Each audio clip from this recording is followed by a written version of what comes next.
We are in our exhortation this morning looking at the case of the Shunammite woman.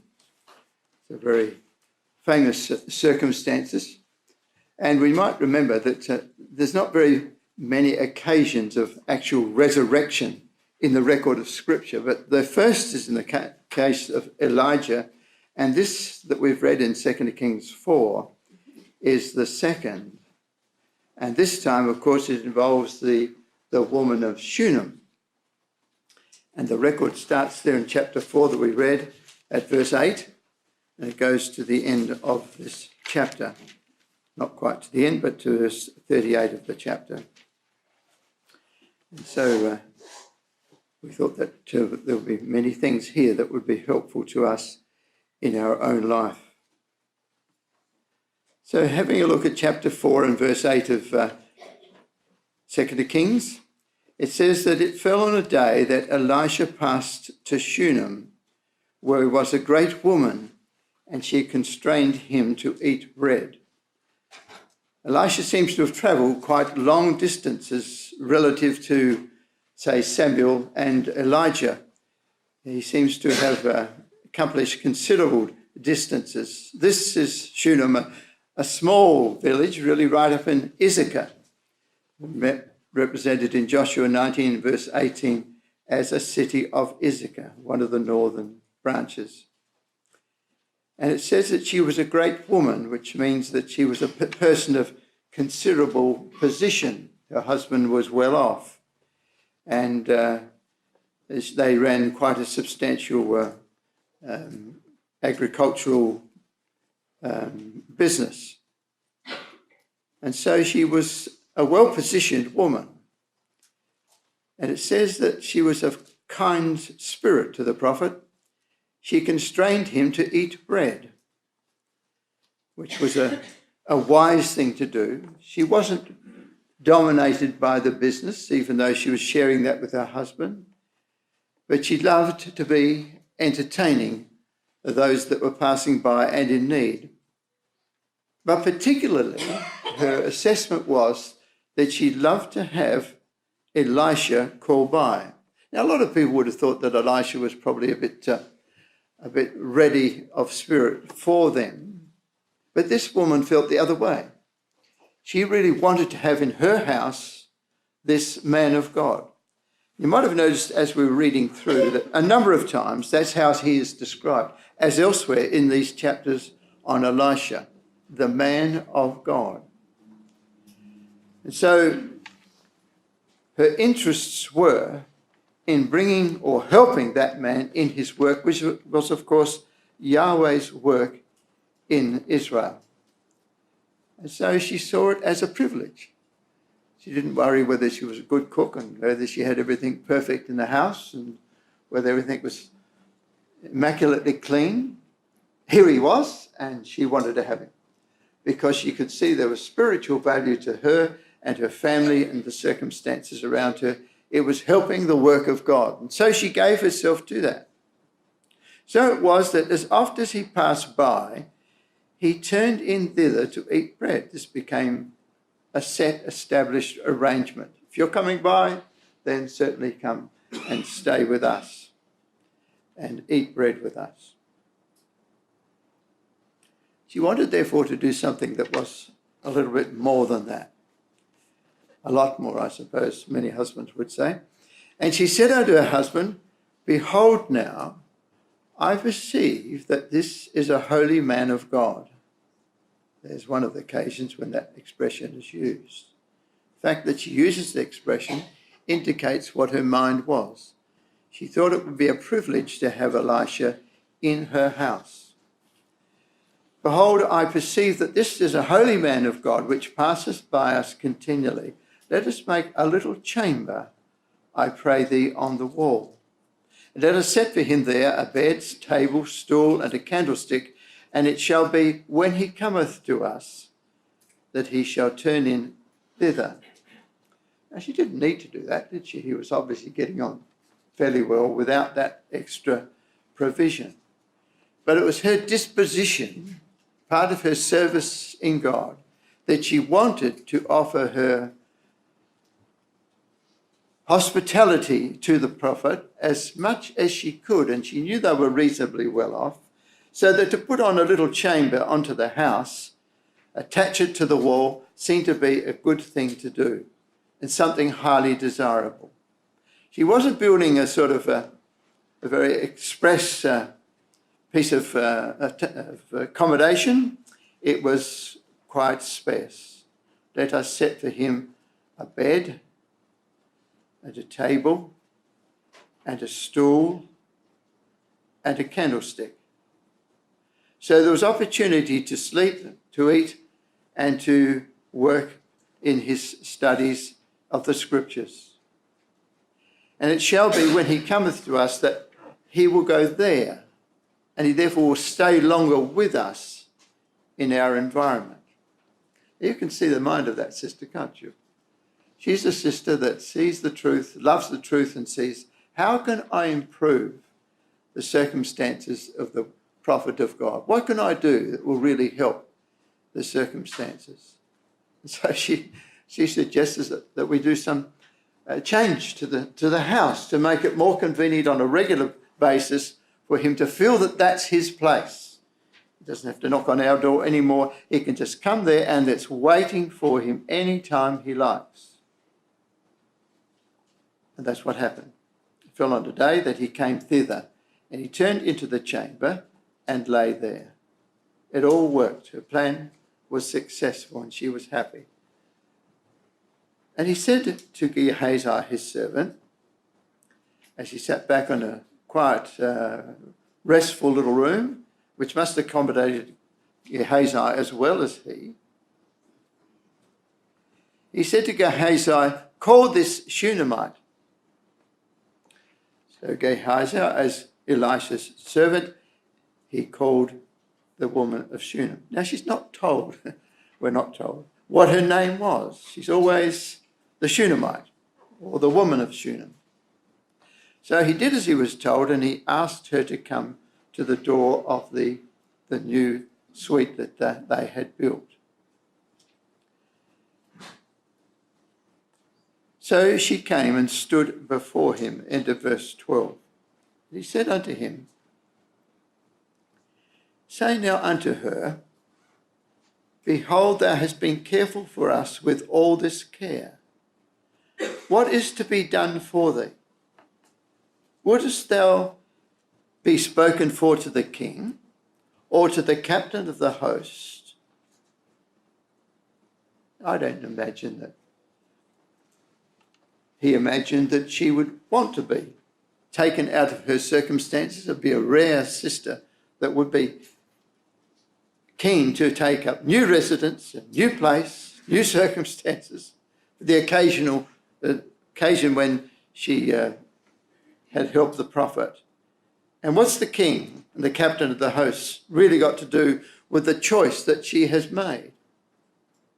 I think that Elisha is searching her mind. It seems to him that her interest is in spiritual things, and she wants more of that.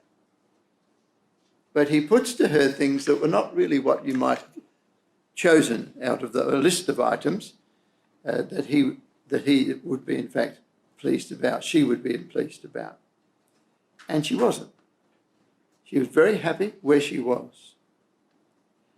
And she answered, I dwell among mine own people, which is an interesting little phrase. I remember reading about Winston Churchill, would you believe, after World War II, and he was invited to Europe, and the European leaders wanted to express their appreciation for all that he had done in virtually leading the Western world during that terrible time. And so they said to Sir Winston, these eminent men of Europe, they said, you can choose wherever you like in Europe, and we will give you that place as a residence. But the old Prime Minister seems to have had a bit more scripture in his mind than we might have estimated, because his reply to her was, nay, to the leaders of Europe was, nay, he said, but in the words of the Shunammite, I dwell among mine own people. That's interesting, isn't it? So this record has been read by more than us many times over the years, and was quite well known to English-speaking people in years gone by, so much so that a Prime Minister could see the point of it. He was an Englishman and he wanted to stay in England, but he appreciated the courtesy. So she said, I dwell among mine own people. Well, Elisha still wanted to do something. He really felt that she had done a wonderful thing, not only just providing a meal from time to time, but now actually providing accommodation and all the things that he would need, which were not too many, were they, compared to our days today. So he says to Gehazi, what then is to be done for her? Gehazi was an observant kind of individual. He answered, verily she hath no child, and her husband is old. A woman in that circumstances would have an obvious choice, wouldn't she? The choice that could not be reached easily, of course, or it would have already not been the case. She hath no child and her husband is old. And so Elisha, getting the point of what Gehazi was saying from his observations, which were quite astute, called her. And when he had called her, she stood in the door. I wonder what she was thinking. He's already put to me one proposal. It really wasn't what I was looking for in life. I'm happy here. What's he now going to say to me? Is it going to be something else? Call her. And when he had called her, she stood in the door. And he said, about this season, according to the time of life, thou shalt embrace a son. He didn't give her an option. Didn't say, if you like. He said, in 12 months' time, you will have a son. I wonder if she could still stand up. It must have been an enormous thing for him to say. She probably felt some years before this that she had gone past the time when she could have children. And now in a blunt statement about this season, according to the time of life, thou shalt embrace a son. She didn't really know quite what to do. It was too big a message, too wonderful to be laid upon her for the simple courtesy that she had made in providing him accommodation. And so not really able to digest such a wondrous thought to this elderly sister, she replies and says, nay, my lord, thou man of God, do not lie unto thine handmaid. It wasn't a very thankful expression, you might say, but it's really all she could do to measure up to what had been said to her. She never ever thought she'd hear such words. And she believed in the prophet. And the woman conceived and bare a son at that season that Elisha had said unto her, according to the time of life. Occasionally we'll see an elderly couple that have a child that's born late in life. And quite often it is that there's a devotion there which is exceptional. If there's a number of children, well, they will get shared out the benefits from their parents. But one child that she had desired to have all those many years, it was an enormous thing. She simply couldn't digest that.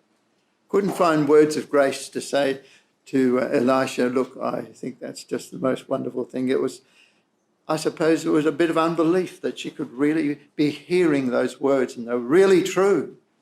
So all she could say is, oh, please don't lie to me. Do not lie unto thine handmaid. But of course the time came and the child was born. Now all young boys like to go out with their parents and with their father into the field and do the manly things. And this child grew, I suppose, 5 or 6 years of age. We don't know exactly what age the child was. But he went out with his father, verse 18, to the reapers, and he was working with them. But a very hot day, and he suffered head stroke. He said unto his father, my head, my head. And he said to a lad, carry him to his mother. He didn't take the child himself, did he? Which is interesting. I suppose it was a little more difficult for him to really get into the act of being father when he might have been 50 or so years of age. And the miracle had been upon his wife, promised to his wife. She was the one that wanted the prophet to come. He had done her bidding in that. But he probably felt a little bit outside of the front of the action, so to speak. And now this child is not well. And sunstroke has really hit him badly, which, sometimes in South Australia we understand what that's like. We wear hats out into the sun. And this young boy has suffered from that. And when he had taken him and brought him to his mother, he sat on her knees till noon and then died. I don't think any of us here this morning could measure that, could we? The thoughts of that mother, that for all the years when she might have hoped that she would have a child, and it never happened. It never happened. And it's now very unlikely to happen, and it won't happen. And now she's had a child. And she's had him for 5 or 6 years, 6, 7 years, whatever it was. And she counted that to be an incredibly wonderful blessing. All the more blessed because of her prior condition. And now the child is on her lap, struggling with life. And by the time of noon, the child died. What would she do? Fall into a hopeless mess, contemplating the tragedy of her life? Why did God give me that child? If this was going to happen, why was I ever given that blessing? I didn't have child until God promised that I would. She doesn't do that. She had enough time to think when the time that child was brought into her and was upon her knees. She had enough time to think coolly about the circumstance. It wasn't by her own prowess that child was given. It was given by God to her when she was well out of normal years of birth. She had always prayed for that child and never received it. And then when she got to this extended time, she received it. She had been good to the man of God in his work, to God's work, and God had been good to her. What's she going to do? She's got a very clear mind. It doesn't say that she went into a mass of tears and ineptitude about whatever to do. It immediately says she's got a possession of mind. She knows what she's going to do. She went up and laid him on the bed of the man of God in that room that had been put on. It wouldn't be there unless it was for their kindness to the work of God. And shut the door upon him and went out. She doesn't even tell the other employees what she's done. She knows where the child is. She's the only one that does. She knows what's happened, but she's got a very definite thought in mind. God gave her that child. She knows that. And she knows that the only way in which that child can come back to life is by the God who gave him. And that's the strength of her conviction. She's a great woman. She really was in every way. And so without fuss, without involving other people even, her focus is entirely in the direction of the God who gave her that child. She's not worried about the servants, nor even to some degree in her husband's involvement in it. She called unto her husband, verse 22, and said, "Send me, I pray thee, one of the young men and one of the asses, that I may run to the man of God." See, there it is again. It's always that emphasis, isn't it? Things happen through that man because he's a man of God. So get the ass saddled. I'm on my way, that I may run to the man of God and come again. She doesn't even explain it to her husband, who would have been absolutely distressed too to think that this had happened. But there's no sort of coming together of father and mother and grieving together with tears and tragedy as we would expect. God gave her that child. She thought about it for 3 or 4 hours as its little pulse got less and less upon her knees, and she knew exactly what she was going to do. I'll run to the man of God and come again. And come again. So she thinks it'll be worth coming back, doesn't she? She thinks that child can come into life again. So, verse 24, she saddled an ass, said to her servant, "Drive and go forward. Slack not thy riding for me, except I bid thee." Don't worry because I'm a woman, perhaps semi-elderly woman. You go as fast as you can. I'll keep up with you. This was a cause she really could put her full vigour behind. She's a remarkable woman, isn't she? Truly remarkable woman. It's very hard to quite understand the stature of her mind in the things of God. It came to pass when the man of God saw her afar off. There was something about her riding of the ass that struck him as being that of the Shunammite woman. So from quite a distance out, it came to pass when the man of God saw her afar off, that he said to Gehazi, his servant, "Behold, yonder is that Shunammite." That Shunammite was the language of the times, I suppose. She still doesn't get her name used, even by Elisha. But he can see in the writing of it that it's probably her. I suppose she hadn't driven the ass for quite some time, and so he thought that that's what it was. Or perhaps God had told him, given him some indication of just what she was coming for. "Run now," he says, verse 26, "I pray thee, to meet her, and say unto her, Is it well with thee?" Well, if he did know, that was a very forward question, wasn't it? Is it well with thee? Is it well with thy husband? And focusing, is it well with the child? And all she said is, "It is well." The word means peace. It's shalom. Peace. That's a confident woman, isn't it? Despite the greatest calamity a woman could perhaps ever experience, she's saying, "It is peace." I think she really believes that child will come to life. Those two expressions are indicating that she really believes that. It's not that there was a lot of cases of resurrection. Elijah's was the first.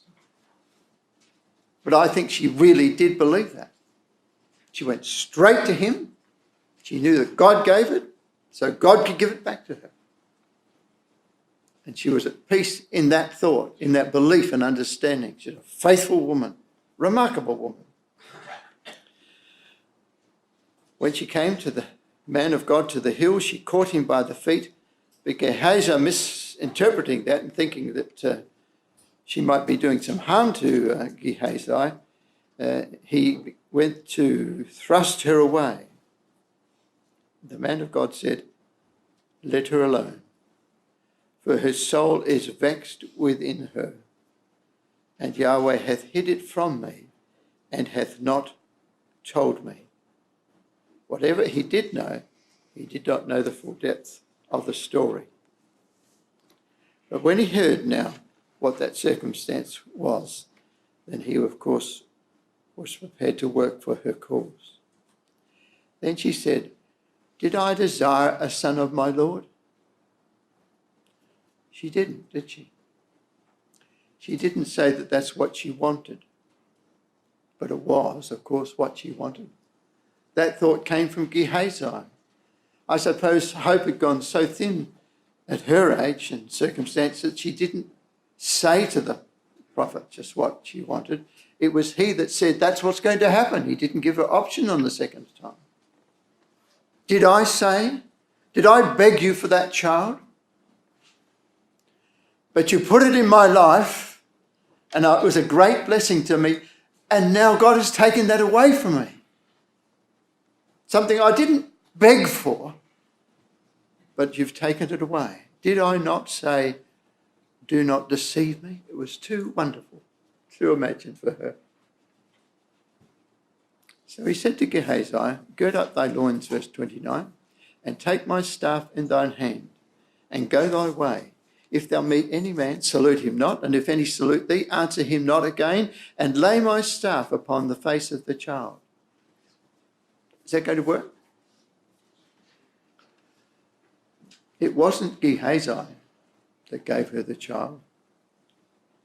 It was Elisha, through his mediation to God.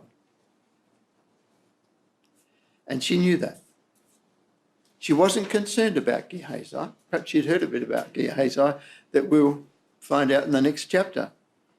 That's probably a quality that was known of him, that he wasn't altogether reliable.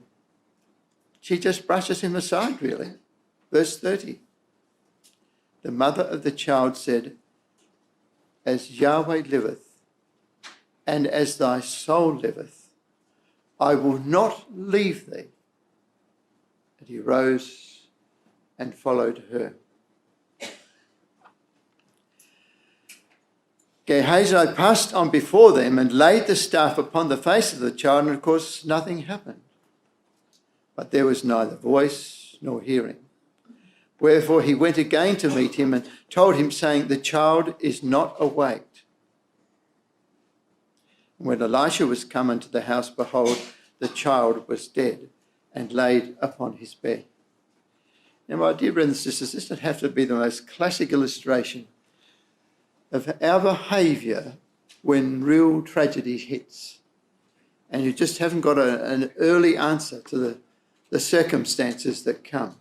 This is a most glowing account, isn't it? It's given in detail, much more detail than perhaps you might have expected. There's lots of little things that are all mentioned there. It's because it's driving us to understand that in that woman there was a tremendous faith. And she was prepared to be with God in that circumstance, despite all the other things that were round about her and all the tears that others were shedding and all the comfort that was being given to her, perhaps, when they hear about this thing. No one knows yet. She knows. Gehazi knows. That's all that do know. She hasn't had any opportunity, hasn't given any opportunity to anyone to really sort of be with her in the crisis. But her mind is where it should be, isn't it? God gave her that child against all chance.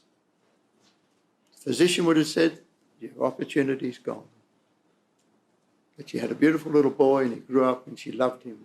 It was a joy to this little family. He was out in the field with Dad and all the things that fathers and mothers love. Who could ever replace that? There was only God. She knew that. But her strength of mind is impressive, isn't it? There's no waver. She's completely solid in that conviction. You know, we have a lot of things that happen in our ecclesial life because we know a lot of people, don't we? Today we hear all sorts of things from other countries and other states and so on. And we hear a lot of really grievous stories because it's a wide canvas of people that we have. We've recently had a very tragic accident in this area. what was very impressive about that is that everywhere people were cognizant of that. In the state where I lived, every home was aware of that. And that would just be one of many places.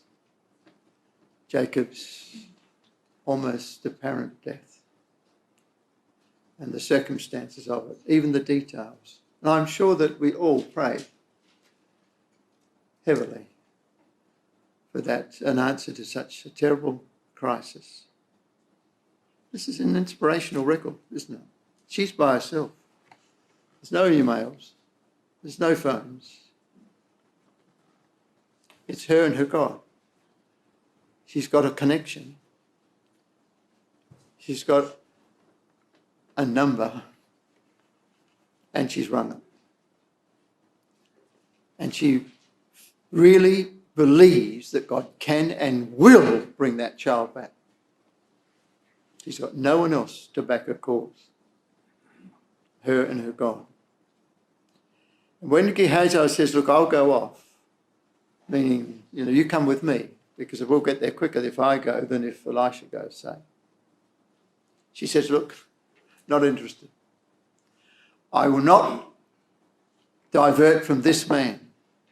As Yahweh liveth and as thy soul liveth, I will not leave thee, is her words. They're really the words of Ruth, aren't they? That's what Ruth said when she was leaving Moab, and her sister-in-law was on the way back, but Ruth wasn't. Why was Ruth like that? Because she knew that in Moab there was nothing that could offer her what she really wanted. She had come to see in Naomi something she'd never seen in any other person. I say Naomi because it must have been her. Everything that she saw of Naomi was above what she saw in the natural world, and she loved it. And she'd adopted it for her own mind. She was a remarkable girl, but she could see the difference between Moab's life and a life as a woman in Israel. And she loved Naomi because of that. The largeness of her mind, the things that went through her mind, her call to God. She'd lost in terrible tragedy. 3 times she lost the male of the family. But she hadn't buckled. She had picked up her burden and she'd said, it's my burden, but God has given me many, many blessings. And I'll move on with that. This lady's doing just the same thing. It's like Naomi's spirit, isn't it, almost? And Ruth picked up that spirit. And she said, I'm never going to leave her.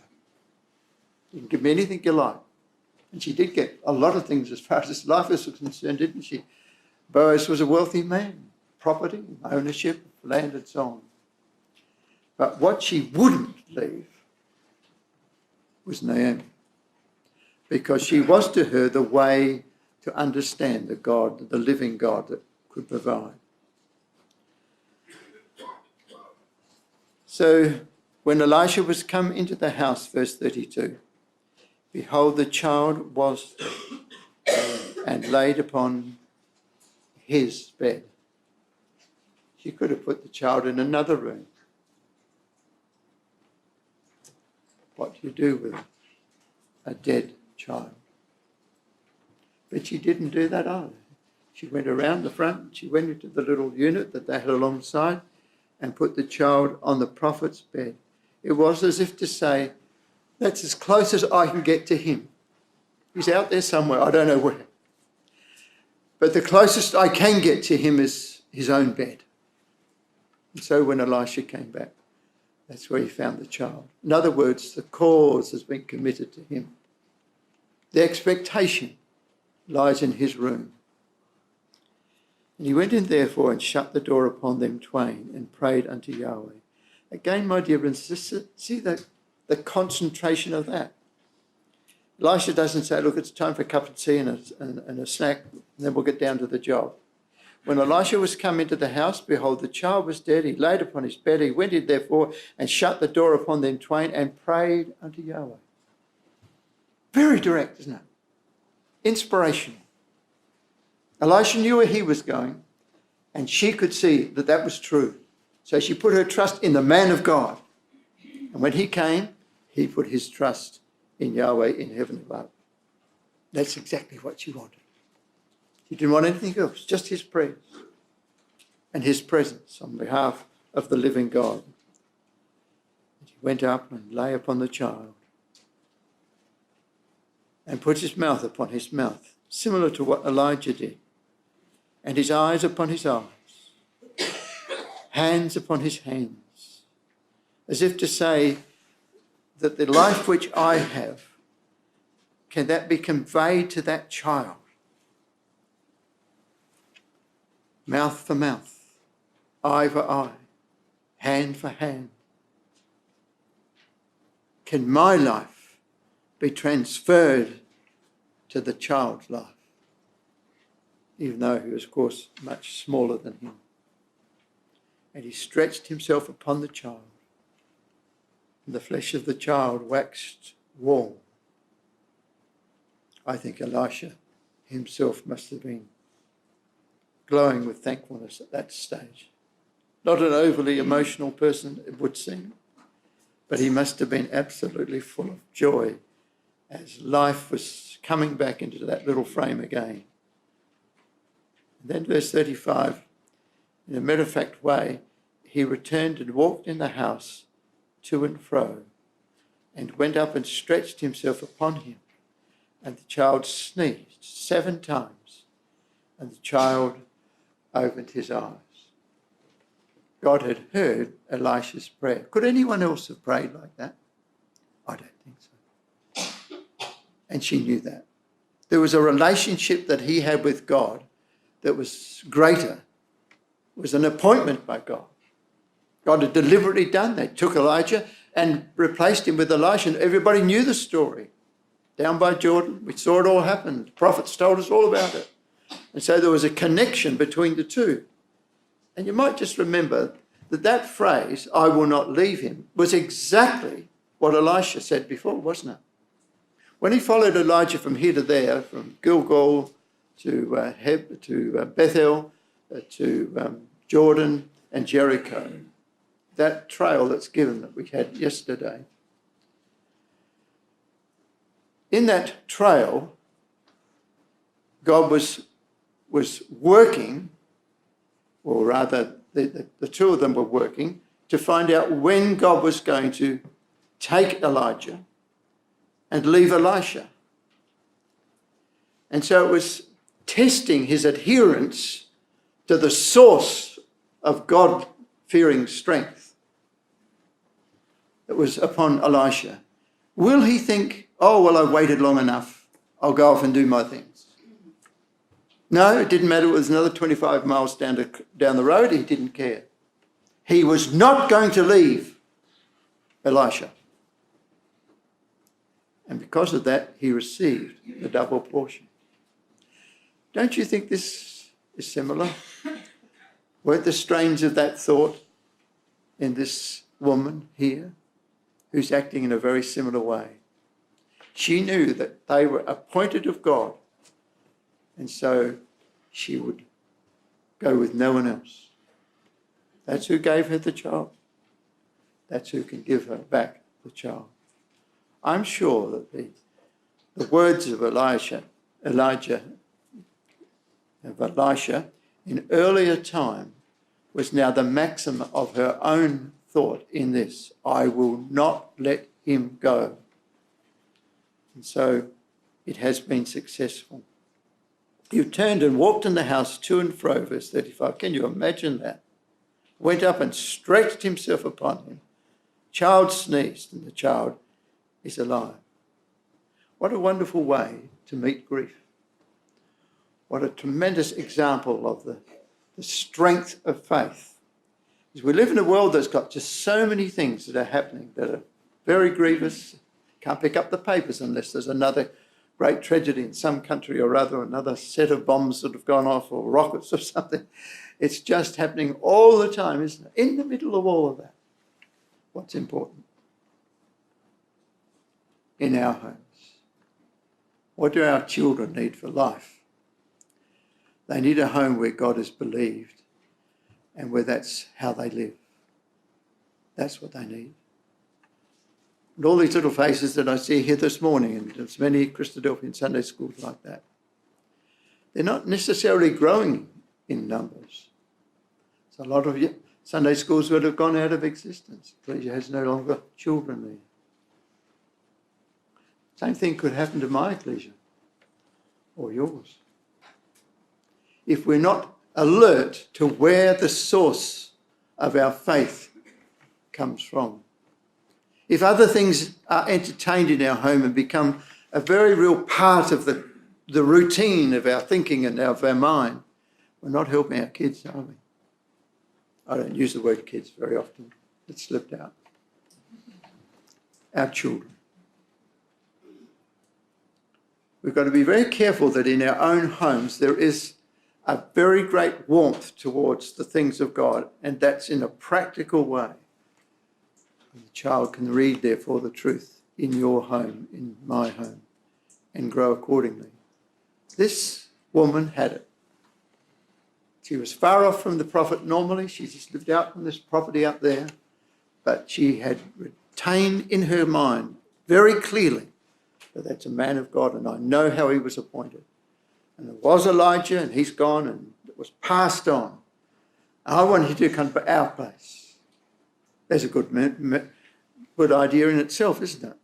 To have into a company of our children people that can help them in the holding of life and the growth of life. So he called Gehazi and said, call this Shunammite. So he called her. And when she was coming unto him, he said, take up thy son. I think her arms would have been like jelly. You would have thought perhaps. But no, she took hold of that son with all that she had.